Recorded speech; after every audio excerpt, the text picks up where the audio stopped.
वैसे तो यूट्यूब पे बहुत सारे वीडियो पड़े हैं जिसमें मांगलिक दोष का सच आपको बताया जाता है। बट वास्तव में मांगलिक दोष के नाम पर कितना बड़ा व्यापार एस्ट्रोलॉजी वर्ल्ड में होता है, किस हद तक आपको डराया जाता है और वास्तव में डबल मांगली, ट्रिपल मांगली ये सब क्या होते हैं। यदि आप ये सब जानना चाहते हैं तो इस वीडियो के अंत तक आप मेरे साथ बने रह सकते हैं और अपनी सभी समस्याओं का या डाउट्स का बेसिकली रेजोल्यूशन आपको इस वीडियो में मिल जाएगा। देखिए, होता क्या है कि जब भी आपका बेटा या बेटी शादी की उम्र तक पहुंचते हैं तो आप डेफिनेटली ये चाहते हैं कि उनकी लाइफ, मैरिड लाइफ अच्छी रहे और आप मैच मेकिंग करवाने के लिए एस्ट्रोलॉजर के पास जाते हैं। जैसे ही आप मैच मेकिंग के लिए जाते हैं आपको बताया जाता है गुण मिल रहे हैं फलाने फलाने, और इसके अलावा हॉरोस्कोप में मांगलिक दोष है। और कई बार ये बोला जाता है कि लड़का या लड़की निम्न मांगलिक है और जो उसका अदर काउंटर पार्ट है, यानी कि लड़का या लड़की दूसरे पक्ष से, वो उसमें हाई मंगल दोष है, बहुत उच्च मांगलिक है वो। तो ये सब करके आपको भ्रमित किया जाता है। बट वास्तव में मांगलिक दोष का सच है क्या? क्या सिर्फ मंगल दोष होने की वजह से शादियां टूट जाती हैं या जातक की मृत्यु हो जाती है, पति या पत्नी में से किसी की भी? वास्तव में होता क्या है?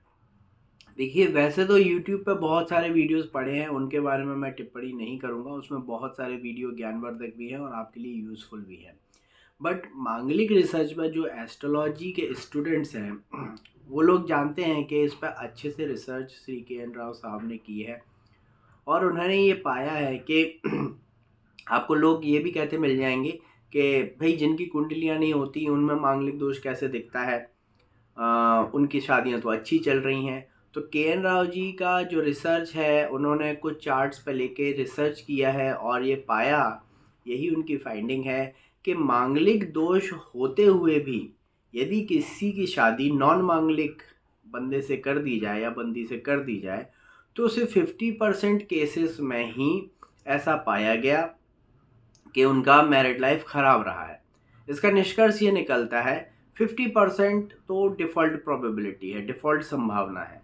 किसी भी नियम को ज्योतिष में काम करने के लिए कम से कम 75 से 80% केसेस में बेसिकली क्वालिफाई करना होगा, तभी हम उसे कह सकते हैं कि मांगलिक दोष खराब होता है। बट मंगल के दोष ने ये नियम को क्वालिफाई नहीं किया, जिसकी वजह से हम ये कह सकते हैं कि मांगलिक दोष का वेटेज तो होता है बट बहुत ज़्यादा वेटेज नहीं है। बट वास्तव में मांगलिक दोष होता क्या है? जब भी कुंडली के पहले घर, चौथे घर, सातवें, आठवें और 12वें घर में मंगल आपके कुंडली में बैठ जाता है, लड़का या लड़की कुंडली में, तो ऐसा कहा जाता है कि ये मंगल दोष है। और इसके काउंटर के लिए या तो वो कहते हैं कि आपको सेम मंगल मंगल दोष वाली कुंडली चाहिए जब भी आप शादी के लिए, मैच मेकिंग के लिए जाते हैं, या फिर इन घरों में जहाँ भी मंगल का स्थान है यहाँ पर कोई पाप ग्रह होना चाहिए, जैसे शनि, राहु। यदि इस प्रकार के ग्रह होते हैं तो आपका मंगल का दोष कैंसिल हो जाता है। बट जैसा मैंने आपको अभी बताया, जो रिसर्च में फाइंडिंग हुई है वो इसके विपरीत है, यानी कि 50% केसेस में ही मंगल दोष के होने के बावजूद यदि किसी की शादी नॉन मांगलिक पर्सन से कर दी जाती है, व्यक्ति से कर दी जाती है, तो सिर्फ 50% केसेस में ही उसकी मैरिड लाइफ ख़राब रही है, बाकी केस में मैरिड लाइफ अच्छी रही है। तो इसको बहुत बड़ा नियम नहीं मान सकते हैं। तो कुंडली मिलान में महत्वपूर्ण क्या है, उसकी भी थोड़ी सी चर्चा कर लेते हैं। देखिए, कुंडली मिलान एक बहुत बड़ा विषय है और उसमें बेसिकली एक शॉर्ट वीडियो में बताना बहुत मुश्किल है, बट फिर भी मैं कुछ पॉइंट्स को कवर करना चाहूँगा। सबसे पहले तो आप मांगलिक दोष को देखेंगे देखेंगे 50% वेटेज है जैसा हमने कहा, फिर भी उसे देखना अनिवार्य है। और इसीलिए अनिवार्य है क्योंकि मंगल आपकी ऊर्जा को बताता है। यदि मंगल किसी का इन घरों में, जैसा कि पहले बताया गया है, इन घरों में मंगल होता है तो आप बहुत ऊर्जावान होते हैं और आप अपने पार्टनर को भी वैसी ही ऊर्जा से बेसिकली मैच चाहते हैं। यदि यदि ऐसा नहीं होता तो लोगों में झगड़े होने की संभावना ज़्यादा रहती है। बट क्या केवल एक यही कारण है जिसकी वजह से लोगों के बीच में झगड़े हो सकते हैं? नहीं, केवल एक कारण नहीं है, कई और भी कारण हो सकते हैं। इसीलिए मंगल दोष को हम देखते तो हैं बट उसका एक वेटेज होता है चार्ट में कि हमें इसको कितना वेटेज देना है। दूसरा इम्पॉर्टेंट गुण मिलान का होता है। गुण मिलान में आप जिसे अष्टकूट मिलान के नाम से जानते हैं, आपने एस्ट्रोलॉजी चार्ट्स देखे होंगे, मैच मेकिंग की होगी, अपने लड़का या लड़की की कुंडली को दूसरे व्यक्ति की कुंडली से मिलाया होगा, तो कुछ आपको 18 पॉइंट्स मिलते हैं, तो इसे क्वालिफिकेशन माना जाता है कि आपके लड़के या लड़की कुंडली मैच कर रही है और आप सामने वाले व्यक्ति से शादी कर सकते हैं या करवा सकते हैं।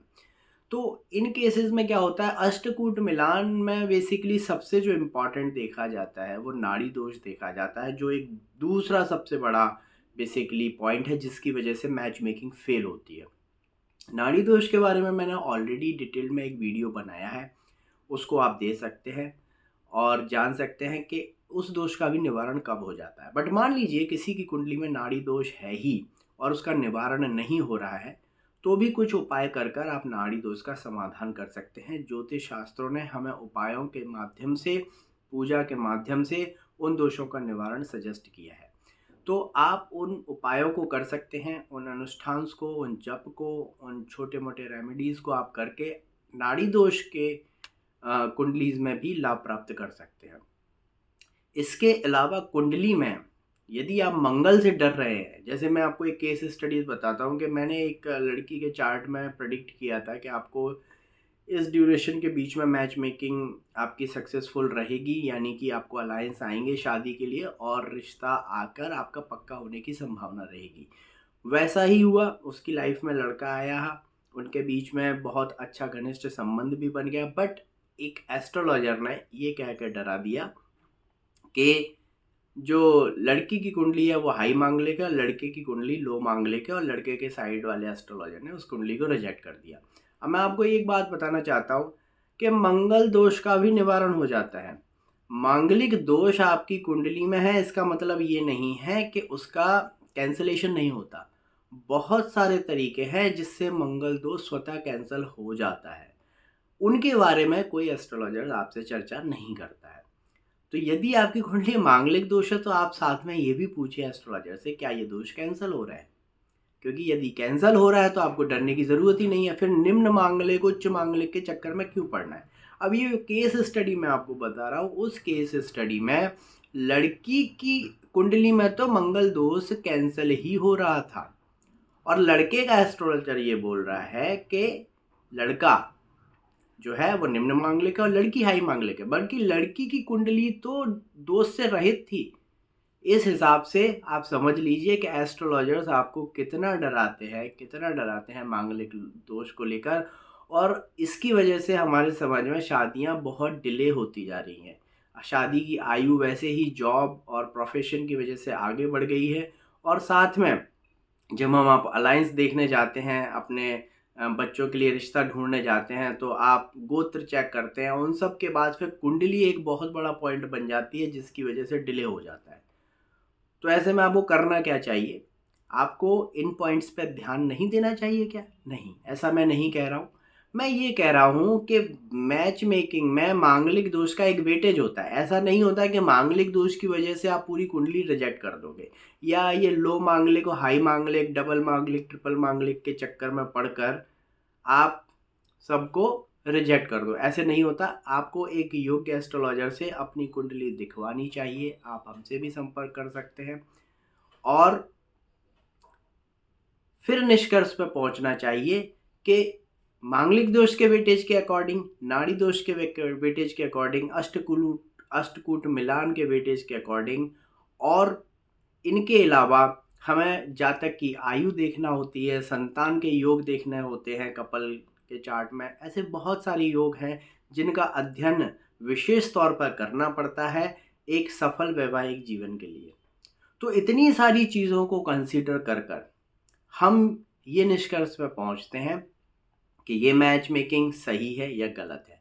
सिर्फ कुंडली से एस्ट्रोसेज पर जाके गुण मिलान कर लेने से, 18 या 18 से अधिक गुणों के मिलान से ये सुनिश्चित नहीं होता है, ये रिसर्च में साबित भी हो चुका है कि आपका वैवाहिक जीवन सुखी रहेगा। पर्टिकुलरली आज के परिवेश में, एनवायरनमेंट में बहुत सारे केसेस में डाइवोर्स होता है। मेरा पर्सनल एक्सपीरियंस है कि जितने भी क्लाइंट्स आते हैं, जितने भी मैरिड कपल आते हैं, उसमें से 70 to 80% लोग सफ़र कर रहे हैं और उसमें से भी लगभग 40% लोगों के केसेस डाइवोर्स में कन्वर्ट हो जाते हैं। ऐसे में शादी के मेकअप पर तो लड़कियां और लड़के बहुत सारे खर्चा करते हैं, बट अपने जीवन के लिए एक सही सलाह एक सही एस्ट्रोलॉजर से लेने में संकोच करते हैं।